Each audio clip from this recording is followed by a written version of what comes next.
Würdest du bitte mit reinkommen? Ich könnte deine Hilfe bei der Auswahl wirklich gebrauchen.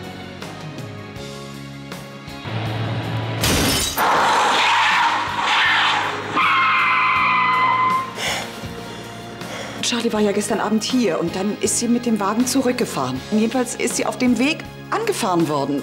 Man hat sie erst heute Morgen am Straßenrand gefunden.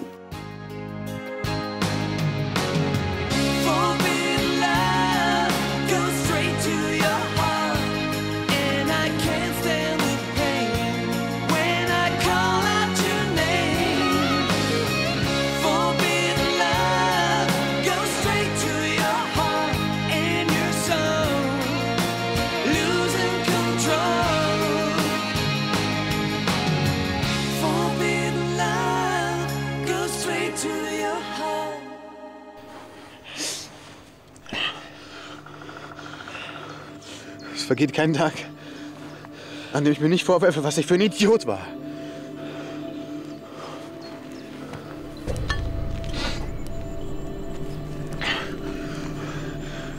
Aber ich kann Papas Tod nicht rückgängig machen. Verstehst du? Ich kann's nicht.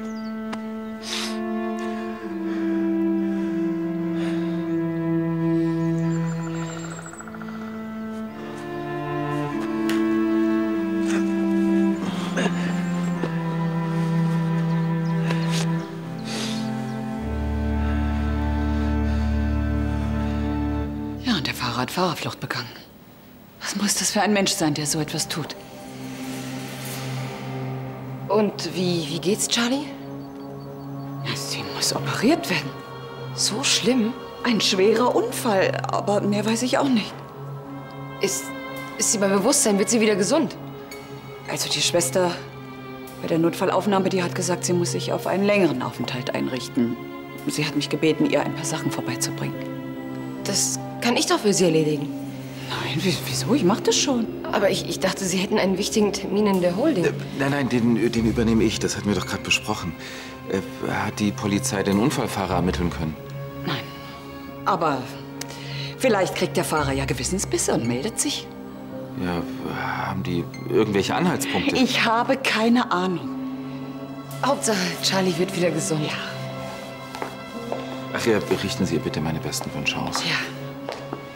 Warten Sie, ich muss Ihnen was sagen.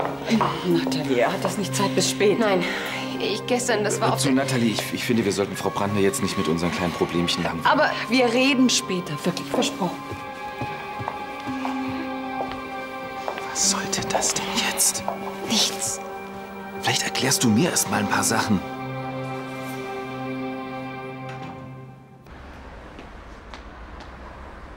Was ist? Kommst du? Ach, jetzt? Ich wollte doch ein Kleid für mich kaufen. Gut, dann kaufen wir erst ein Kleid für dich und dann... danach muss ich üben.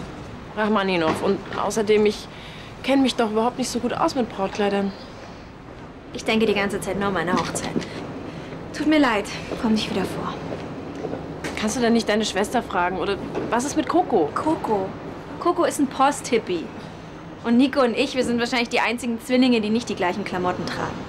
Ich wusste gar nicht, dass ihr so unterschiedlich seid. Außerdem, du bist meine beste Freundin. Du hast gedacht, sein Brautkleid sollte man mit seiner besten Freundin aussuchen? Eigentlich schon.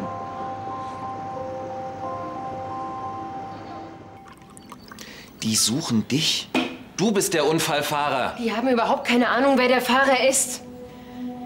Wieso trinkst du denn auf einmal Wasser? Schalt doch gleich auf was Ordentliches um. Bekommt ihr doch so gut. Ansgar, du bist so ekelhaft. Ja, sauf ruhig weiter.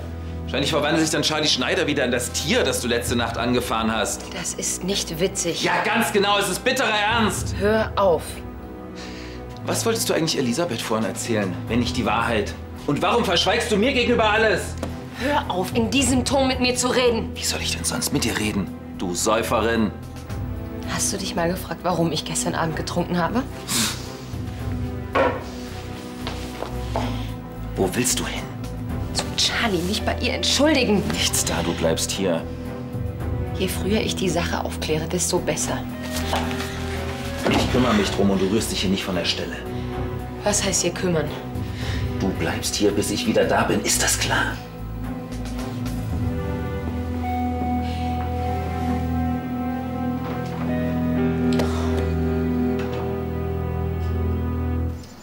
Aber mein Liebesleben, das ist im Moment immer noch total chaotisch.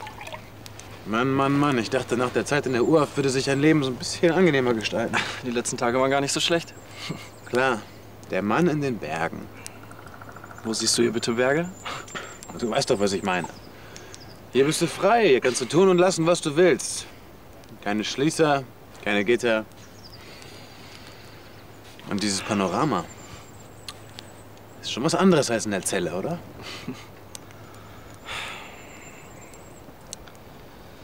Nico, die reagiert manchmal etwas krass. Wenn sie sich erstmal beruhigt hat, dann lässt sie bestimmt noch mal mit sich reden.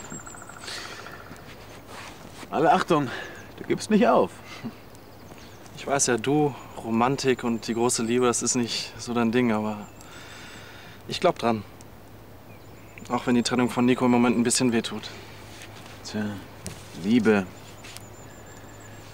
Liebe ist das natürlichste, schmerzstillende Mittel. Wenn du mir jetzt noch erzählst, dass das auf deinem Mist gewachsen ist, dann falle ich vom Glauben ab. William S. Burroughs, amerikanischer Schriftsteller. Und seit wann liest du sowas? Seit es mich erwischt hat. Nein. Ja. Ich habe mich verliebt. Und wer ist die Glückliche? Kenn ich sie? Spielt das eine Rolle? Ja. Ich muss ja wohl wissen, welche Frau meinen großen Bruder aus dem Konzept bringt. Hast du gerade Bruder gesagt? Ja.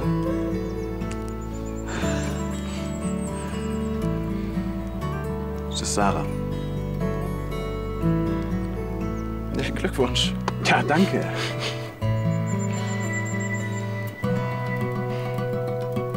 Ich nehme einen Eis, Cappuccino, Hazelnut. Den nehme ich auch, aber mit Vanille. Okay. Shoppen hat gut getan. Schade, dass Sie das Oberteil nicht mehr in deiner Größe haben. Vielleicht fahre ich nächste Woche mal nach Köln und schau da noch mal. Super Idee. Hallo. Hallo. Hey. Tja, da ahnt man nichts Böses und dann sitzt ihr beide hier so zusammen. Wie soll ich das denn verstehen? Ach, für mich bitte einen doppelten Cappuccino zum Mitnehmen. Wir haben erst bei Sarah gefrühstückt und dann sind wir noch in die Stadt. Ach, und zu welchem Anlass, wenn ich fragen darf? Wir haben einfach beschlossen, nicht mehr aus allem ein Problem zu machen. Ja, da freue ich mich aber. Und was machst du? Ich muss noch ein paar Sachen erledigen. Und ihr? Vielleicht weiter bummeln? Ja, vielleicht. Die beiden Cafés von Jana und Sarah übernehme ich. Okay. Danke. Ich muss dann auch direkt wieder los. Also. Ach, Jana, könntest du in den nächsten Tagen vielleicht mal bei Carla anrufen? Ihr geht's wieder besser. Und was will deine Schwester von mir? Das wird sie dir sagen, wenn du dich bei ihr meldest. Jetzt sag schon. Also, Carla möchte das Brautkleid mit dir kaufen. Carla? Ja, warum nicht? Sollte man sein Brautkleid nicht mit seiner besten Freundin aussuchen? Ja, sicher. Wenn du das sagst. Sag Carla lieben Dank, aber ich habe schon jemand gefunden.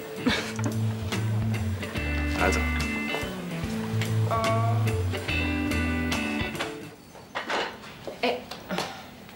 Sie meinen? Ich dachte, Ansgar. Entschuldigen Sie die Störung. Ich wollte nur die Handtücher ins Badezimmer bringen. Ja, bitte. Inga, ist mein Mann schon zurück? Mein Wagen steht nicht in der Auffahrt. Hat er irgendwas gesagt oder angerufen? Nicht, dass ich wüsste. Was heißt hier nicht, dass ich wüsste? Hat er oder hat er nicht? Nein. Sie wissen auch nicht, wann er zurückkommt. Ich kann gerne für Sie anrufen, wenn Sie möchten. Danke, nicht nötig.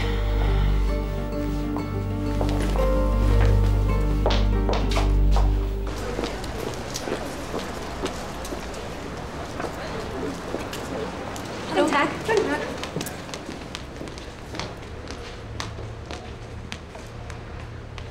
Hast du denn schon eins ins Auge gefasst? Eins? Alle. Schade, dass man nur einmal heiraten kann. Ja, schade. Danke, dass du doch mitgekommen bist. Das war Rettung in letzter Sekunde. Und es macht dir nichts aus, mich zu beraten? Nein, überhaupt nicht. Aber sag mal, was ist denn an Carla so schlimm? An Carla ist gar nichts schlimm. Wir haben nur nicht den gleichen Geschmack. Guten Tag. Kann ich Ihnen helfen? Wer von Ihnen ist denn die Glückliche? Oder haben Sie bald beide das Vergnügen? Nein, sie ist die Glückliche. Wann ist denn der große Tag? In ein paar Wochen. Die Zeit vergeht schnell. Da sind Sie froh, wenn Sie das Kleid schon haben. Haben Sie eine ungefähre Vorstellung? Wenn Sie mich so fragen, Naja, lieber verspielt oder frech, romantisch oder luxuriös? ja, irgendwas, was mir halt gefällt. Entspricht das so ungefähr Ihrer Richtung? Das ist gar nicht schlecht für den Anfang. Oder? Ja, das kann man in die engere Wahl mit einbeziehen. Dazu habe ich auch das passende Brautjungfernkleid. Sie werden staunen, da habe ich was ganz Reizendes für Sie. Für mich. Ja, wenn Sie Ihre Freundin an ihrem schönsten Tag begleiten. Wir brauchen kein Brautjungfernkleid, danke.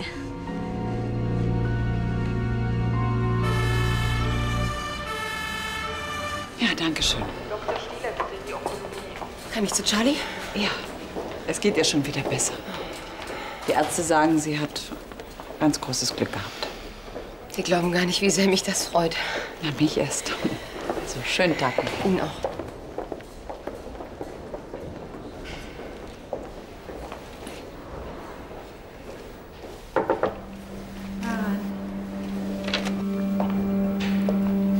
Hallo. Hallo. Oh, Nathalie, das ist aber lieb.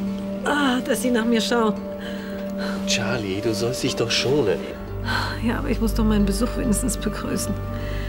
Nicht erschrecken, Nathalie. 2 gebrochene Rippen und schwere Prellungen. Ich fürchte, heute Nacht werde ich kein Auge zutun.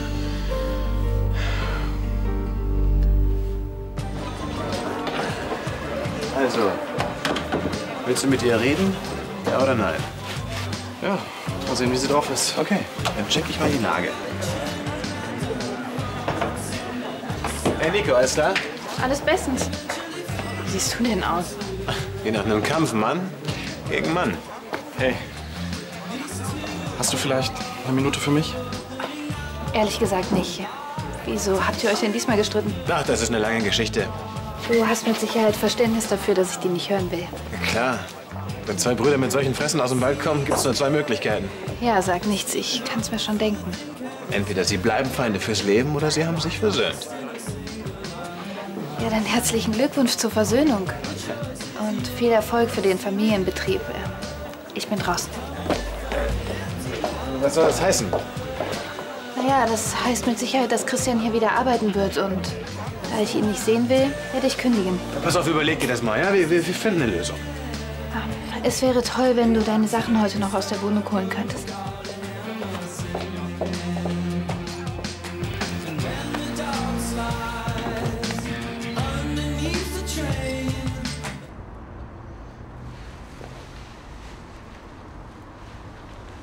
Gibt's das denn auch noch enger? Ja, das wird angepasst. Das gibt es auch mit weniger Stickerei. Oh, ich finde das schön so. Ohne Stickereien wäre es fast ein bisschen schlicht, oder? Nein, ganz und gar nicht. Und was ist mit dem Schleier? Der ist im Preis inbegriffen. Und diese wären ein Geschenk des Hauses. Wow, wie die sich anfühlen. Echte Brüsseler Spitze.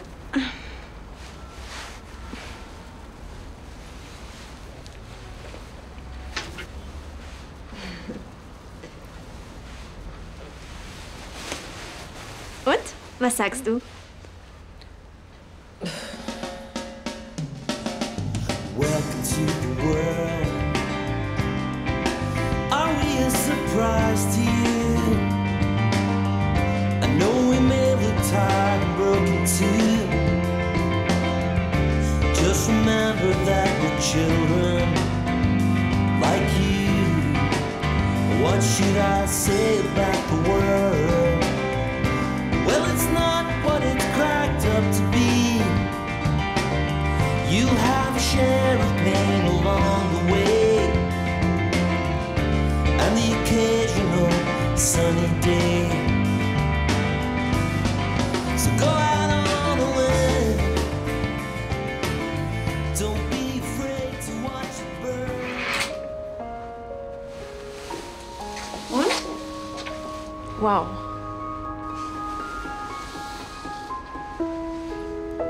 Das erste ist es.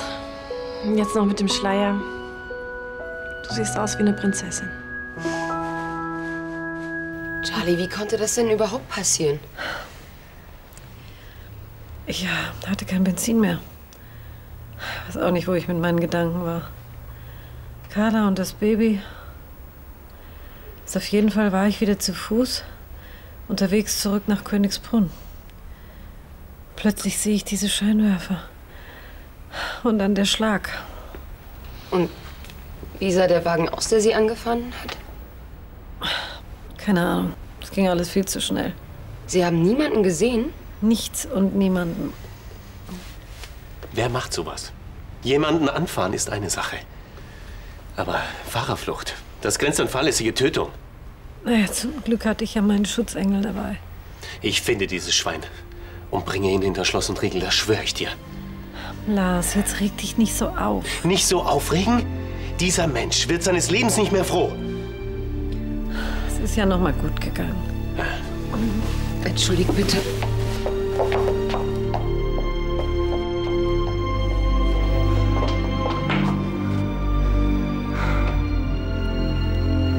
Natalie, was ist denn?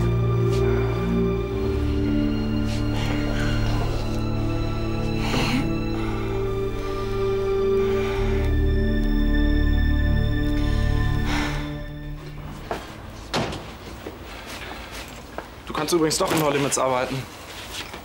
Wieso? Wanderst du aus? Nein. Gregor hat den Schichtplan geändert, also werden wir uns da schon mal nicht mehr treffen. Gregor weiß ja, dass du das Geld brauchst. Okay. Dann sag ihm Danke von mir. Das ist wirklich super nett. Klar. Und vergiss bitte nicht, den Schlüssel auf den Tisch zu legen. Ja.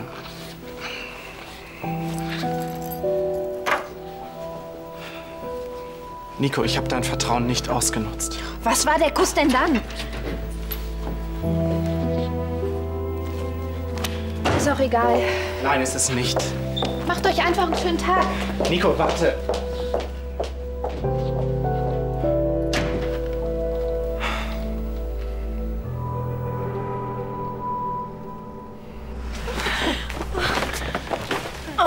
So oft habe ich mich noch nie an- und ausgezogen. Hat sich aber gelohnt. Ja, das Kleid ist wunderschön. Danke. Hey, wofür? Na, ohne dich hätte ich mich nie entscheiden können. Die Handschuhe sind so schön zu dem Kleid. Nein. Ich glaub's nicht. Der Ring ist weg. Jetzt schau doch erst mal in den Taschen nach. Das darf doch nicht wahr sein. Das ist ein ganz schlechtes Omen. Ja, nur weil der Ring jetzt nicht... Leonard und ich, das wird eine Katastrophe. Seit wann bist du denn so abergläubisch? Seit der Ring weg ist. Okay, wo waren wir denn überall? Wir waren auf der Köhn im Schuhladen und davor haben wir da ein Kleid gekauft und deine Ohrringe. Ja, und davor das Brautkleid. Nein, es war umgekehrt. Ist doch jetzt egal, das sind 4 Läden. Wir teilen es einfach auf, dann geht's am schnellsten. Was ist, wenn er weg ist? Der Ring ist nicht weg. Kopf hoch, Kleiner. Es gibt Schlimmeres. Schlimmeres.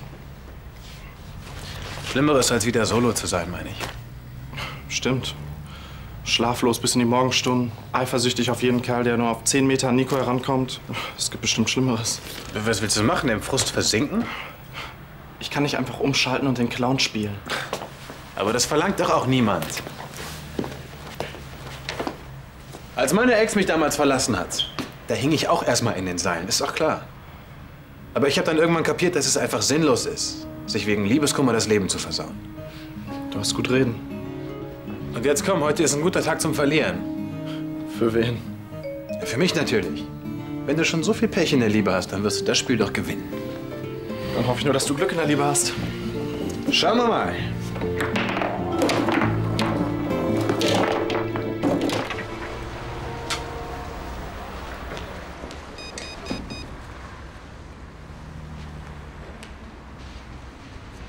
Entschuldigen Sie bitte.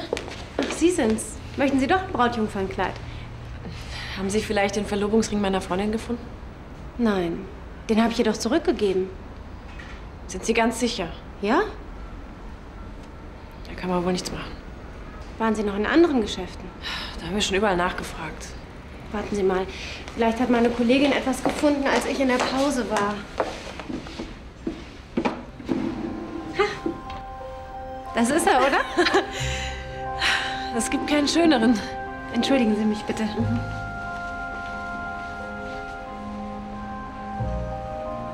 Es gibt keinen schöneren.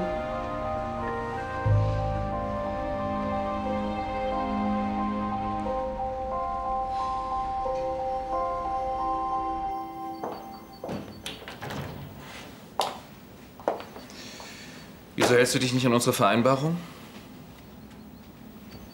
Wieso bist du nicht hier geblieben? Ich hab's nicht mehr ausgehalten. Und wo bitteschön hast du es ausgehalten, während ich die Spuren deiner Spritztour beseitigt habe? Wo warst du? Bei Charlie, verdammt nochmal!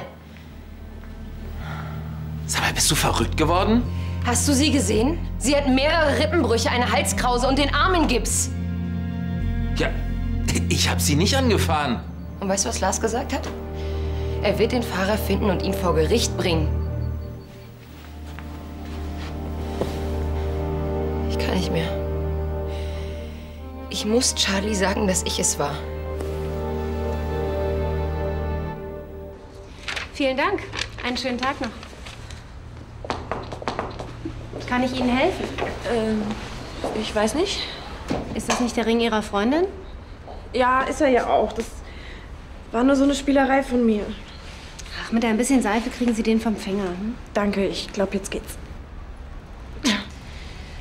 Haben Sie ein bisschen Seife? Ja, auf unserer Toilette. Aber passen Sie auf, dass er nicht ins Waschbecken fällt. So wie der an mir festklebt. Wo ist denn die Toilette? Die Tür dort vorne. Sarah, was ist? Hast du meinen Ring gefunden?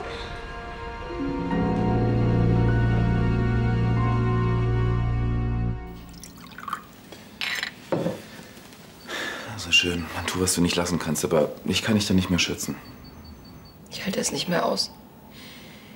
Ich muss die ganze Zeit daran denken, was ich getan habe. Aber das wäre doch nach einem Geständnis genau dasselbe. Ich hätte wieder ein reines Gewissen. Aber das macht doch die Fahrerflucht nicht ungeschehen. Aber ich könnte wieder in den Spiegel sehen. Nathalie, hör zu.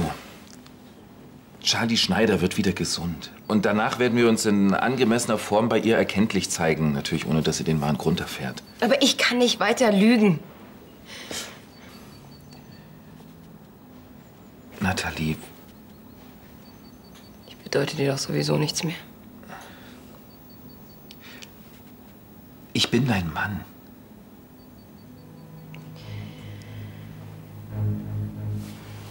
Was soll ich tun? Du musst schweigen. Du darfst mit niemandem über diesen Unfall reden. Sind wir uns darüber einig?